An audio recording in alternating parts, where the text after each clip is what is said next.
Be me, scrolling the apps, same old faces, same old dead-end conversations. My thumb ached from swiping, gave up hope almost. Then I saw her. Profile picture stopped me cold, legs that went on forever, eyes like dark pools. Bio was enthusiastic. Capital letters, exclamation marks. So much energy. Adventure seeker, passionate about life. Immediately thought she was a bot or a scammer. Too perfect. Messaged her anyway. What was there to lose? Reply came back in seconds. No awkward opener, just pure fire. Said my profile was magnetic. Said she sensed untapped potential. My ego, dormant for years, twitched, then roared. We agreed to meet. Coffee, my usual safe bet. She arrived, and she was real, and somehow even hotter. Wore a dress that seemed painted on, bright red lips, talked a mile a minute, laughed loud at my stupid jokes. Felt like I'd won some kind of cosmic lottery. Coffee turned into dinner. Dinner bled into drinks. She kept leaning in, hand on my arm, her eyes burned into mine. Whispered she was so ready for someone real. My pulse was a drum solo. This never happened to me. Said her place was just around the corner. The unspoken invitation hung heavy. I didn't hesitate. Walked through her door. Didn't even get it properly closed. She was on me, like a predator. My clothes practically evaporated, hers too. Bedroom, then the wall, then the floor, a dizzying blur. It was a whirlwind, relentless, insatiable. She moved with an intensity I'd only read about. Didn't know women could be like that. Never experienced it. Lay there, gasping for air, every muscle screaming. But I was smiling, felt like a king. Finally, a girl who actually wanted me, truly. She just grinned back, her eyes still burning. Then she rolled over, pulled me close again, and started humming. She hummed, then she moved. Next morning was a blur, and the next. Every free moment, every second, with her. My apartment gathered dust. Hers became my second home, mainly the bedroom. The bed got a workout. Walls, floors, couch, any surface.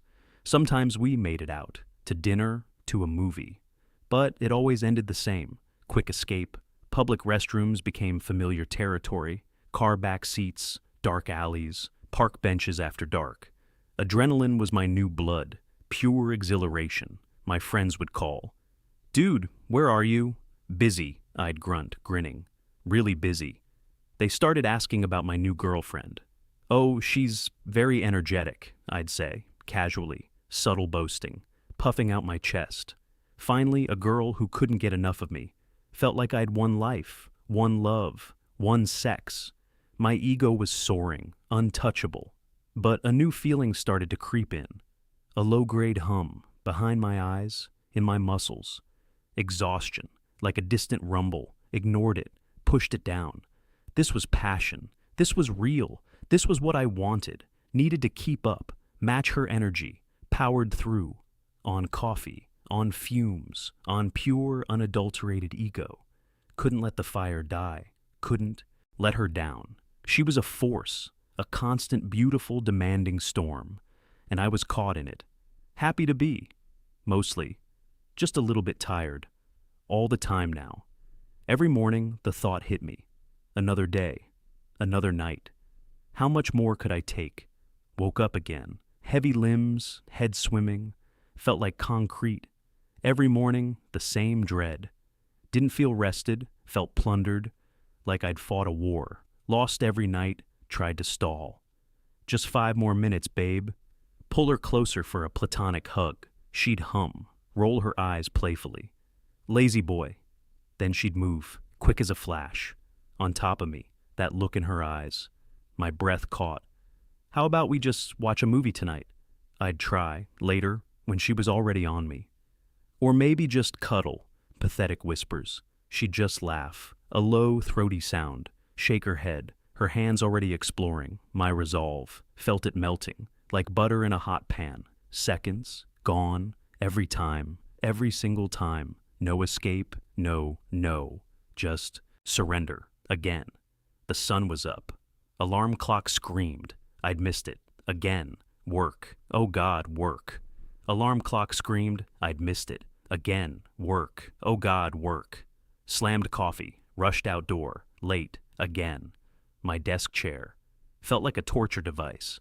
Couldn't keep eyes open. Head bobbed, almost hit screen. Boss walked past, sharp stare, pretended to be busy. Opened a spreadsheet, stared at numbers. Didn't compute. My mind was mud. She was there. Her laugh, her hands. The next demand, or the last. Always something. My eyelids heavy, couldn't fight it, slumped forward, face met keyboard. Clack, clack, woke with a jolt. Drool on the keys, fuck. Boss called me in, his office, cold. Anon, this is unacceptable. He spoke slow, warning in his voice. You've been late every day this week. And falling asleep at your desk? This isn't you. Coworkers watched, whispers, pitying looks, made me sick. Couldn't concentrate, couldn't think. Just felt raw, used up. Phone buzzed, her name. Miss you, babe. A text, my stomach dropped. Another demand, another night. Had plans tonight, with Mark and Jess. Baseball game. Remembered I had, almost forgot. She'd be upset. If I went, she'd pout. Then the silence. Or the tears. What was I going to do? My hand hovered over the phone, hesitated, then typed. Typed the message to Mark. Can't make it tonight, man. Emergency. Lied. Didn't want to explain. Phone buzzed again. Her. Yay, movie night at mine? Always a movie night. Or something else. Mark replied. Seriously, dude, this is the third time. We're getting tickets for next week. Don't bother asking. Jess just sent a thumbs down emoji. Felt a pang, but relief too. No argument, no pout. Just an evening of her. Every free night became her night. Busy tonight became my default. Sorry, something came up. Friends stopped calling, stopped inviting. Group chats went silent, about me. Saw their photos online, laughing. At the bar, at a game, without me. Felt like a ghost, too tired to care, too tired to even feel. Just empty. And so tired. She'd ask, "What's wrong, babe? You seem quiet." I'd just shrug. Nothing, just tired. She'd usually laugh, pull me close, her hands everywhere, in public too. Even worse now, like she owned me. Her hands were a constant presence, not just at home, everywhere we went, at the grocery store, her fingers tracing my ass. Whispered, "Stop it, babe." She'd just giggle, nip my earlobe, in the coffee shop queue. Her hand slipped into my pants, pulled it out fast. Cheeks burned, people stared, tried to distract them, spilled my latte. At dinner with her parents, under the table, her foot, then her hand, my leg tensed, parents oblivious, or pretending. Excuse myself. Bathroom mirror, panted, felt like a trapped animal. The park incident, warm summer day, kids playing, families picnicking. She pulled me into a secluded bush, started unbuttoning my shirt. "No, not here," I begged. Too late. A jogger saw. Called out. Threatened to call cops. She thought it was hilarious. I wanted to disappear. My heart hammered. Grabbed her hand. Rushed out of the park. Couldn't look anyone in the eye. That was it. No more public dates. Avoided crowded places. Suggested quiet nights. Her place. My place. Anywhere secluded. "More privacy, babe," she purred. I just wanted to hide. From her. From the world. But there was no hiding. Her gaze, her touch, constant. A cold thought started to surface. This wasn't love. A cold thought surfaced. This wasn't love. It was a relentless need. A consuming fire. She didn't want him. She wanted what he provided. His body, his time, his energy. He was a resource, a battery constantly drained. Not a person, not a partner, just a utility. The clarity was chilling. A quiet dread settled deep. He had to talk, to name the problem, to find a way out. Waited for a rare quiet moment. Cuddling on the couch. "We need to talk," he said softly. She paused her caress. "Oh?" She purred, eyes glinting. Her hand moved. Lower. "Later, babe," she whispered, kissed his neck. His resolve dissolved. Again. He felt pathetic. A few days later, tried again, after dinner. "I'm not happy," he began. She froze. Fork clattered. Her expression darkened instantly. Not happy? With what? Her voice sharp. This isn't working for me. He tried to explain the exhaustion, the feeling of being used. Her eyes narrowed. You think I'm too much? Voice rising, tears welled fast. You think I'm demanding? She sounded genuinely wounded, or was it just another tactic? He couldn't tell. I need a break. The tears spilled. You want to break up? She sobbed. After everything? He felt trapped. His stomach churned. He was cornered. There had to be another way. He felt the panic rise. Trapped. Cornered. Another way, he thought. A professional way.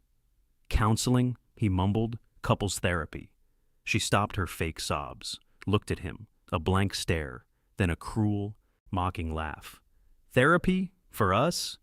Are you serious right now? She scoffed. You're just boring, aren't you? Can't handle real passion. Want to turn this into some dry textbook relationship. His last sliver of hope crumbled. Okay, new plan, boundaries, simple ones.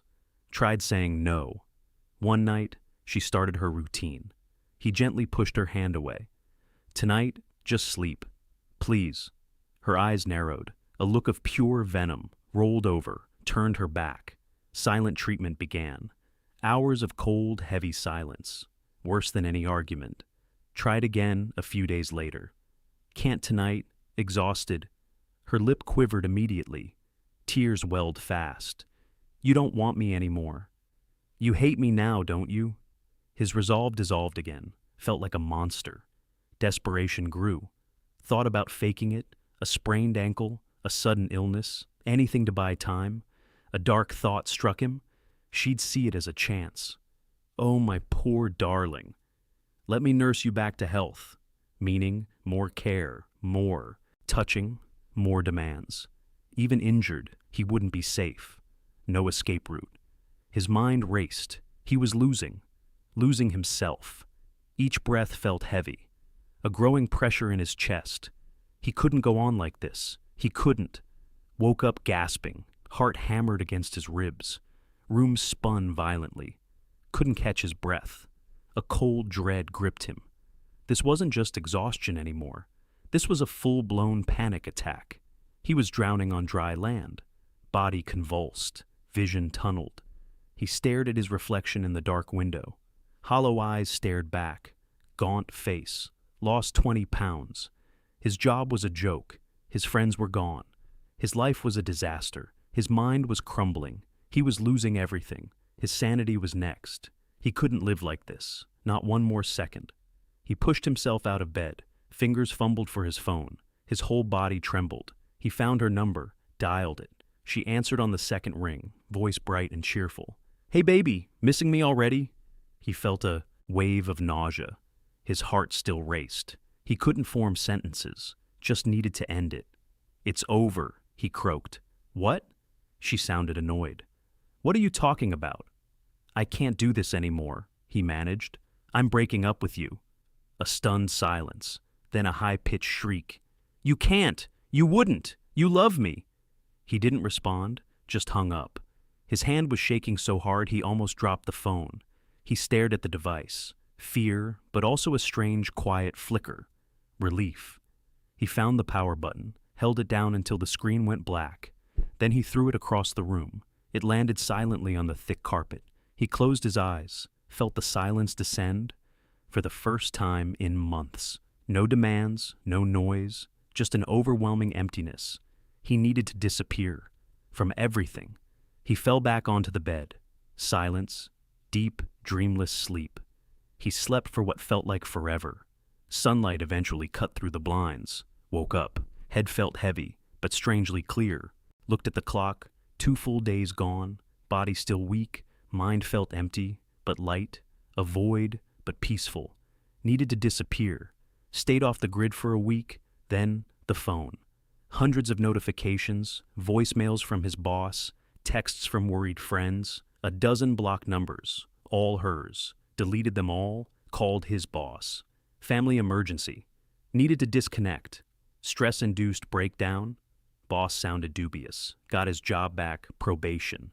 Friends were harder. Personal crisis. Needed space. They eventually understood. A fragile peace returned. His apartment, a sanctuary. His bed, a haven. Slept through the night. Every single night. No more demands. No more waking up drained. Friends offered a comforting pat. He flinched. A casual touch made him recoil. Girls would flirt. He saw the hunger, saw the trap, laughed, a bitter sound. Love was a lie. Relationships, a drain. His sleep was sacred. His silence, a treasure. His solitude, his strength. Alone. And finally, free. Mawa.